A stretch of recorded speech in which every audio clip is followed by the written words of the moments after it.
Everybody asking how we doing, say we good. Don't need no one to tell me how to live just like they would. It ain't their business, but they in it, I don't know why. Revolved around my life after I found another.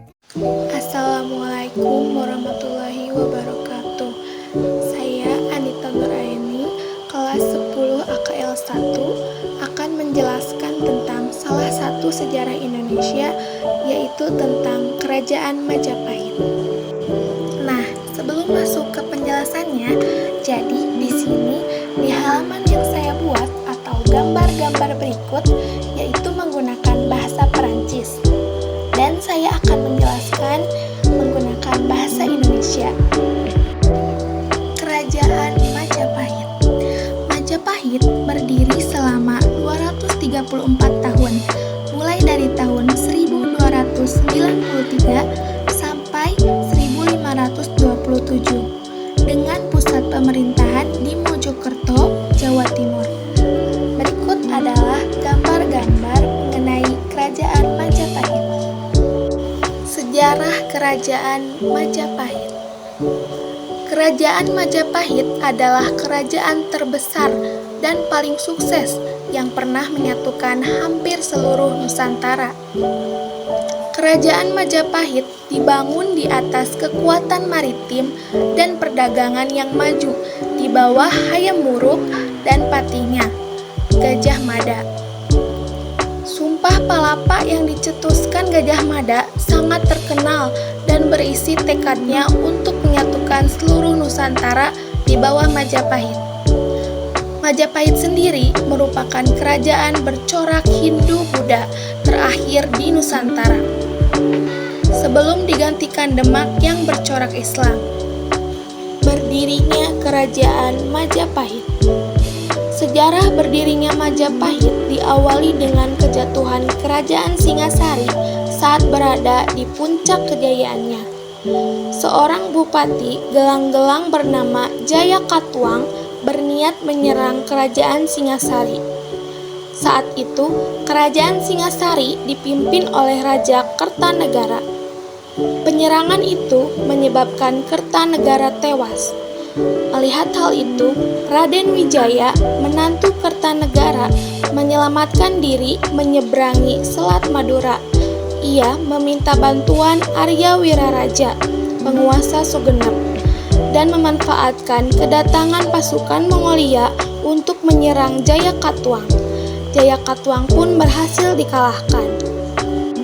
Raden Wijaya. Raden Wijaya kemudian mendirikan Kerajaan Majapahit pada tahun 1293. Raden Wijaya dinobatkan sebagai raja pertama dengan gelar Prabu Kertarajasa Jayawardana. Ia memimpin selama 16 tahun sebelum akhirnya meninggal pada tahun 1309. Nah, pada gambar berikut adalah ilustrasi dari Raden Wijaya. Nah, sekarang saya akan membahas tentang masa awal Majapahit. Raden Wijaya digantikan oleh putranya yang bernama Jayanagara hingga tahun 1328. Pusat pemerintahan Majapahit bergeser sedikit ke daerah Trowulan. Pada masa Jayanagara, banyak terjadi pemberontakan. Salah satu yang paling berbahaya adalah pemberontakan Rakuti karena sempat berhasil menduduki istana. Pada gambar berikut adalah ilustrasi dari Jayanagara. Sepeninggal Jayanagara, Majapahit dipimpin oleh Ratu Tribhuwana Wijaya Tunggadewi, adik tiri Jayanagara, dari tahun 1328 sampai 1350.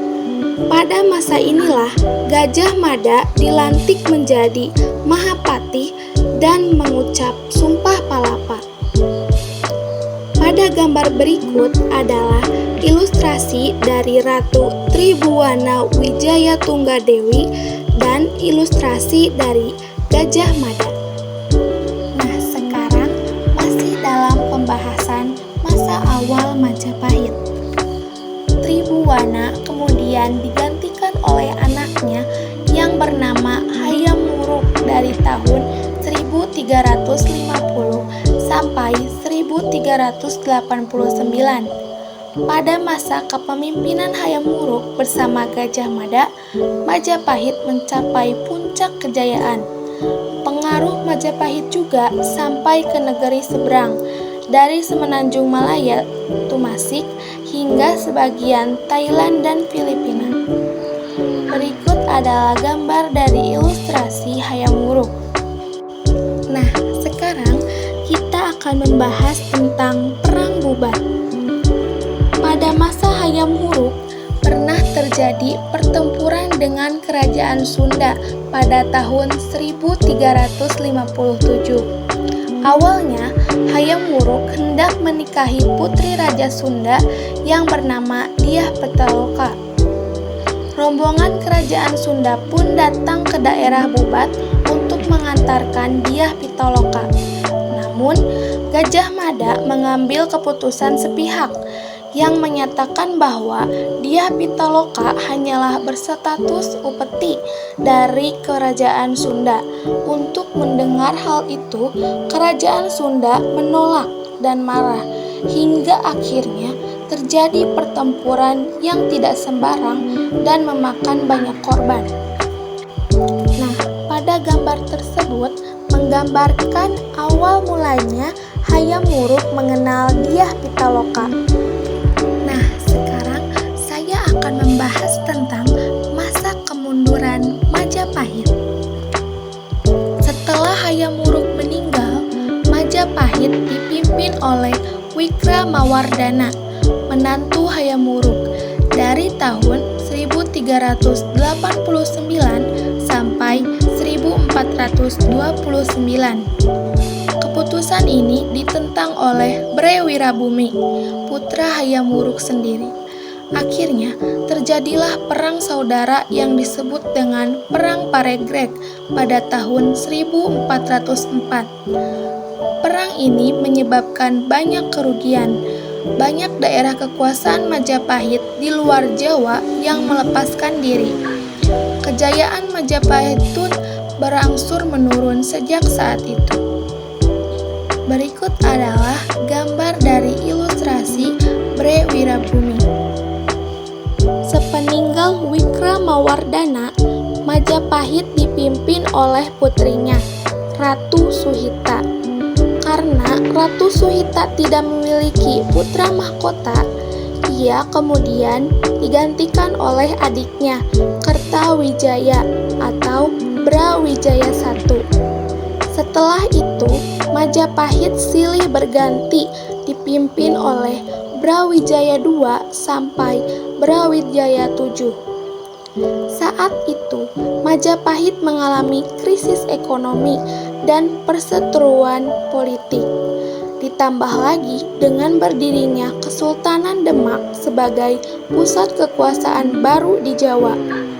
Demak didirikan oleh Raden Patah, putra dari Brawijaya. Majapahit akhirnya benar-benar runtuh setelah diserang oleh Kesultanan Demak sebanyak 2 kali. Gambar tersebut adalah ilustrasi dari Ratu Suhita. Pada gambar berikut adalah ilustrasi Kertawijaya yang berkuasa sekitar tahun 1447 sampai 1451. Nah, sekarang saya akan membahas tentang peninggalan candi dari Kerajaan Majapahit. Cukup banyak bangunan peninggalan Kerajaan Majapahit, di antaranya Candi Tikus dan Gapura Bajang. Kerajaan Majapahit juga meninggalkan prasasti seperti Prasasti Kudadu dan Prasasti Canggu. Sementara kisah masa kejayaan dan jalannya pemerintahan Majapahit tertulis dalam kitab Negara Kertagama karya Empu Prapanca. Nah, pada gambar yang pertama menggambarkan tentang Candi Tikus. gambar yang kedua menggambarkan tentang Gapura Bajang. Dan gambar yang ketiga menggambarkan tentang Kitab Negara Kertagama. Nah, pada gambar saat ini yaitu menggambarkan tentang Prasasti Kudadu dan Prasasti Canggu. Nah, jadi di sini saya sudah menyusun dari Brawijaya ke-1 sampai Brawijaya ke-7, mulai dari nama-namanya hingga berapa lama mereka berkuasa di Kerajaan Majapahit. Nah, jadi untuk kesimpulannya adalah setelah kejatuhan Brawijaya ke-7 pada tahun 1451, Kerajaan Majapahit mengalami perpecahan dan penurunan kekuasaan yang signifikan. Selama periode ini, beberapa penguasa lokal dan kekuatan-kekuatan regional muncul di berbagai wilayah di Nusantara. Namun, tidak ada satu penguasa tunggal yang memerintah seluruh wilayah yang sebelumnya merupakan bagian dari Majapahit secara keseluruhan. Seiring berjalannya waktu, banyak kerajaan dan kepangeranan kecil muncul di Pulau Jawa dan wilayah lain di Indonesia antara tahun 1451 dan 1527. Periode ini ditandai oleh perubahan politik yang kompleks, termasuk penaklukan oleh kekuatan-kekuatan baru seperti Demak, Cirebon, dan Pajajaran. Pada akhirnya, pada tahun 1527, ibu kota terakhir Majapahit yaitu Trowulan diserbu oleh pasukan Demak, menandai akhir resmi dari Kerajaan Majapahit sebagai entitas politik yang besar dan berkuasa. Nah, jadi itulah penjelasan mengenai Kerajaan Majapahit. Mohon maaf apabila masih ada kekurangan dari penjelasan saya. Wassalamualaikum warahmatullahi wabarakatuh.